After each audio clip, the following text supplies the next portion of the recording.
Instagram Music exclusive. I grew up like a savage.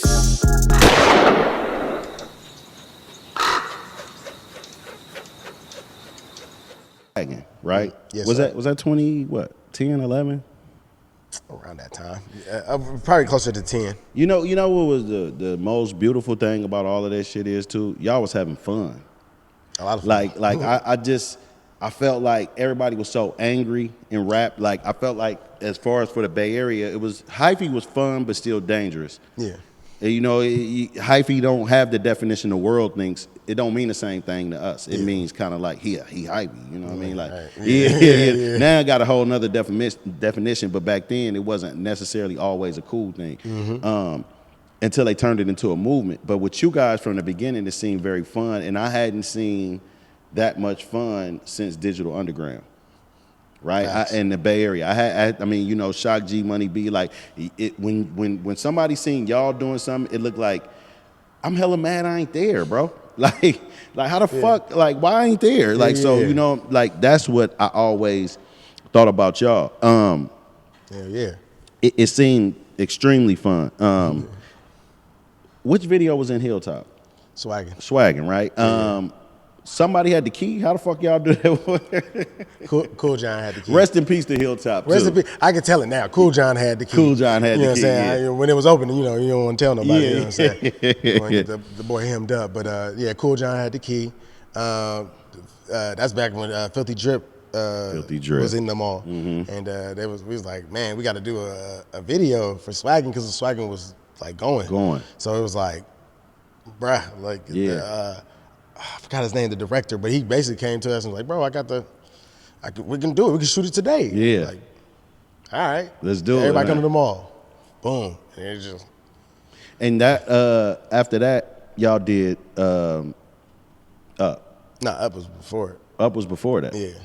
But it was recorded before. And it was out before. And it was out. Yeah. It took some time then. Because I saw Swaggin' first. So Up was recorded at Chief's house. Yep. And he engineered it. Yep. No. Sue engineered it? Yep. So how was that, man? Y'all went in there, and how was the process of the song? I mean, I heard you say it before. It was kind of like, was you mumbling some shit, or was you? Nah, basically like. Oh, it's from females in the. Yeah, females in the building. We just, like the night before, had a party or whatever. So, you know, everybody's like kind of like the energy is up. Hey, let's hit the studio. Boom. Usually around that time, working with Sue, like he'll start off a beat and then already like be working on his verse. He already be going. So it's like, we just sitting over there like, he like, man, I don't know, like, then all of a sudden he started kicking it. Like he started, and I was like, that's him. That's him. That's him. Like, oh, that shit hard. Boom. Yeah. So he laid it down. And then, you know, like I said, by that time, I'm 8 bars in. I'm like, how many bars you got, Sue? He like, I'm about to record the verse. Yeah. So it's like, okay. Boom. So he recorded his verse, or he recorded the hook, record his verse. I record my verse. Then Skip record his verse. And then we went over with the ad-libs and stuff, like over the hooks and over the verses. And just, boom. Just, oh, this shit cool. Yeah. Next song. Yeah. Like, it's like, yeah. You know, it just sat on the computer. Yeah, and I heard you say it was done in like 30 minutes. Yeah. Yeah. Yeah, like, basically like, and what took majority of the time was just finishing our verses, like basically. So even from the beginning, Sue makes this beat. Yep. You do the music. It's recorded at Chief's house. Is any business talked about at this time? No. Y'all having fun still? This is having fun. Completely fun. So it's no talks about whose song this is. No. What are we doing? None of that, No. right? So where does it go from there? Because it took off, right? So y'all performing this now everywhere.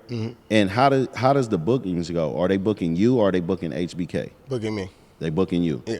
And you bringing HBK with you. Yeah. And because that's a weird thing, you know, like sometimes somebody in the crew takes off before, but it still seemed like y'all was having a lot of fun at that moment. But when I noticed things was changing is when, of course, I'm assuming when Interscope got involved, but when 50 Cent and those guys came along, right? So did okay, let me say it like this. Yep. How did you meet Larry Jackson? I met Larry from Jay Valentine. Through Jay Valentine. Yes, Had sir. Jay Valentine already did his version to the song? No. No. So when you meet Larry Jackson, what was his approach? We trying to sign you. That's And it. Basically, because Rest in peace to my nigga Phil Jackson too, his Yeah. brother. Yeah. Basically, it was some city shit. Like Jay from the city.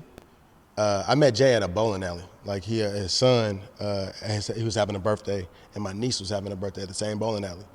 And my brother went to school with Jay. Okay. So my brother, Jay, what's up, man? Da da da. Short talk. Yeah, my brother, he got some shit. He got a song, and he like, well, nigga, what song?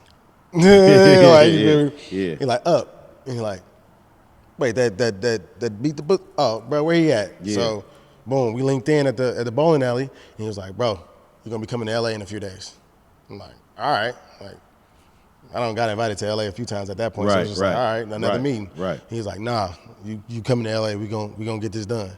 So met with Larry Jackson, and he just told me straight up. He's like, it's San Francisco, nigga. Like, we gonna have to stick together on this. Facts. You feel me? Even when they started bringing in people from there, one cat was from Hayward, the other cat, was from like Dublin or somewhere. But it was like, nah, we piecing together these Bay Area cats around this cat to make sure this works. And then I like what you said right there, right? Because I've worked with Phil and Larry and just helping out with some things, and Jane Hancock is over there right now.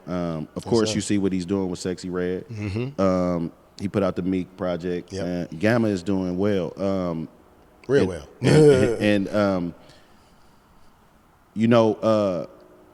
I'm so happy you spoke on that like that, because people don't know Larry Jackson just a Frisco cat. He from Lakeview.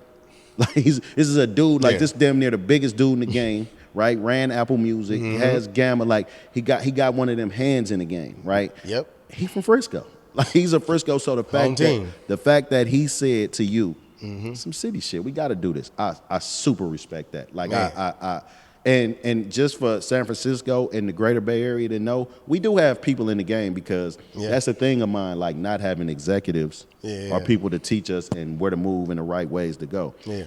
So did Larry tell you he was going to put 50 on it?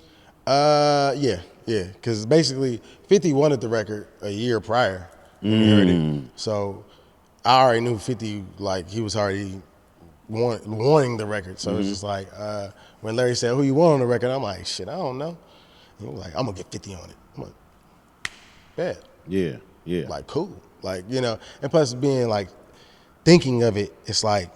But I got to stop you. Yeah. Because any young niggas thinking. Yeah.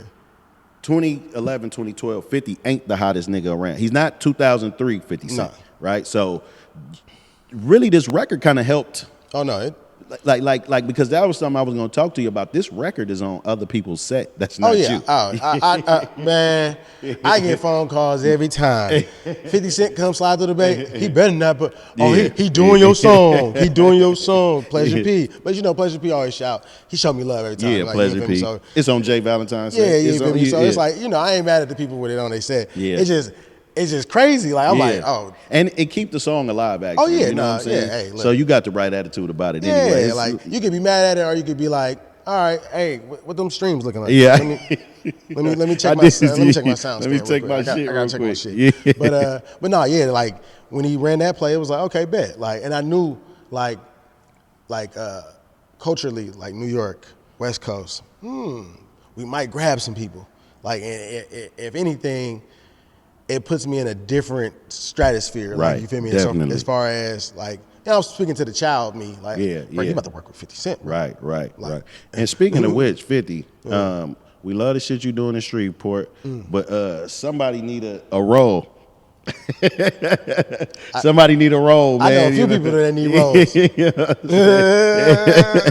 You know? Yeah.